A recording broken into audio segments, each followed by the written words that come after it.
Alright, taking this video to show you how to replace the front crankshaft seal on a 5.7 liter Hemi.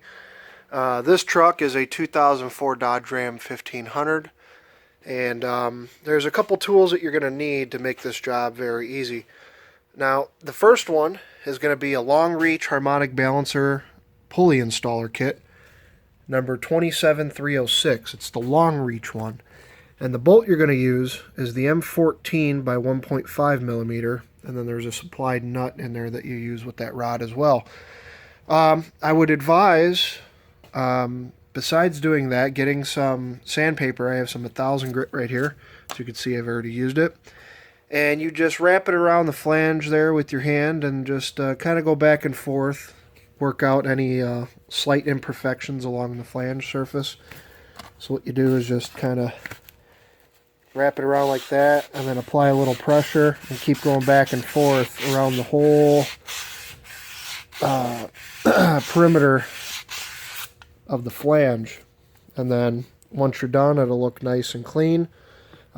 Check for any grooves with a fingernail. If you feel anything, then just replace it. Mine, you can kind of see the grooves, but I can't feel them with my fingernail.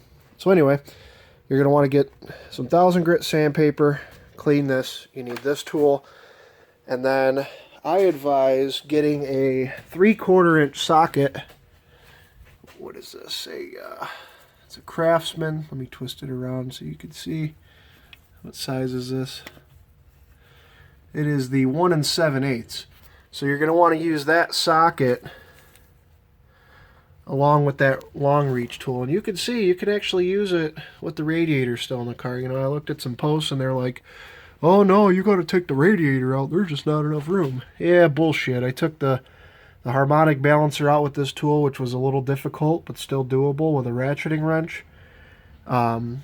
With the other tool, let me see if I can find it. Here's the other tool. That's the remover. So you can use that with a ratcheting wrench, as I was saying, to pull the harmonic balancer out. And then you can use this long reach OEM tool with the CRAFTSMAN 1 7/8 socket. It is a 3/4 drive, so make sure it's the 3/4 one, otherwise the hole won't be big enough to fit that M14 installer through. So you go ahead, get it all mocked up, and let me see if I can hold this while I kind of do this. Try and position everything. I really need to get a mount for my phone, but I'll have to do it by hand. So here. So I'll get that kind of centered and positioned by hand. As you can see, I actually just install this by hand. I don't even have to use a wrench. And it just drives that seal in nice and evenly.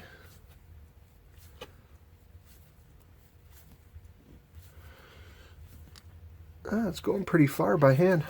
I'm surprised. You can see it's going in pretty good. Now I might have to use a pair of pliers more towards the end here, but you kind of get the gist of this. Maybe I can reposition my light bar here, get some better light on this. Alright. Let's see.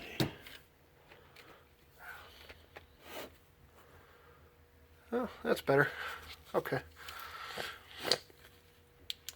Excuse me, I'm a little sick, but that's life. Oh shit. So, I'm going to grab my pliers here, because it is getting a little tougher by hand now. And I'm just going to go ahead and simply just turn this nut with these pliers. And you can see it's going in. It's almost no effort, because it's just a rubber seal. So you keep going. You can kind of feel the tension on the nut as you go further in start to increase.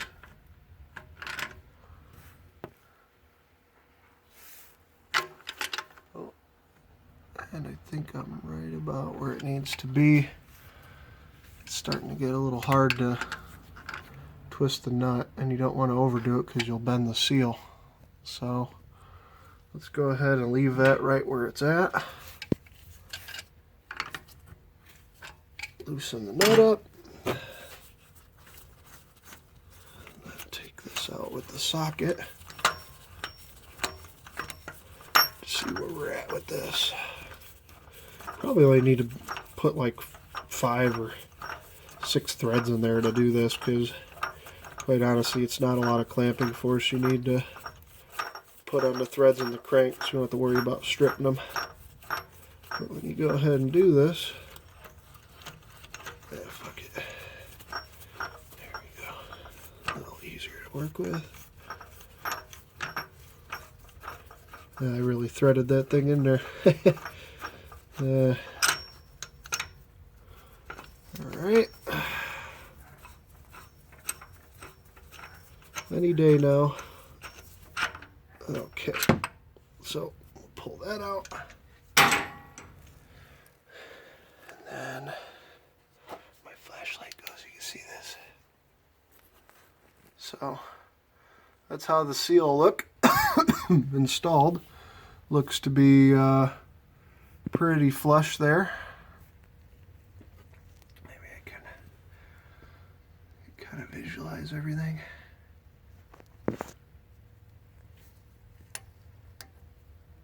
There you go.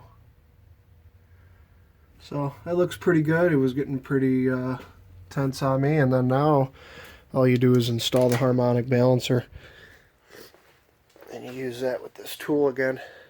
Now for this, you're actually going to need another socket before I forget, because that tool alone, the nut, when you set it in here, is so far down. See if I can grab it, that you can't really reach it. So let me drop that one. So when you go ahead and put this in there, like so,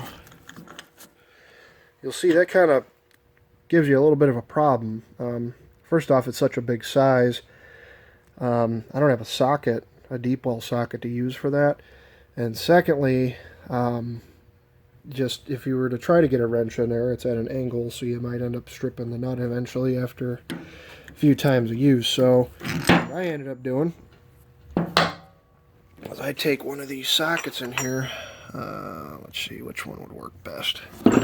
You want to get something that fits, here we go, around the flange pretty good. This is a CRAFTSMAN 1.5 inch socket, 3/4 drive. Again, the reason you want the 3/4 drive is so that this bolt actually fits through, otherwise it's pretty much useless to you.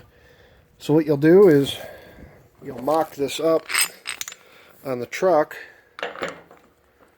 like this, and then you'll install it like so.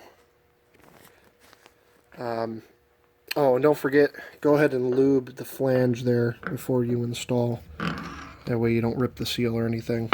Otherwise, that's pretty much it as far as installing the front timing seal there. So if you have any questions, let me know. And hopefully this gives a little bit of insight to installing that thing while it's in the vehicle.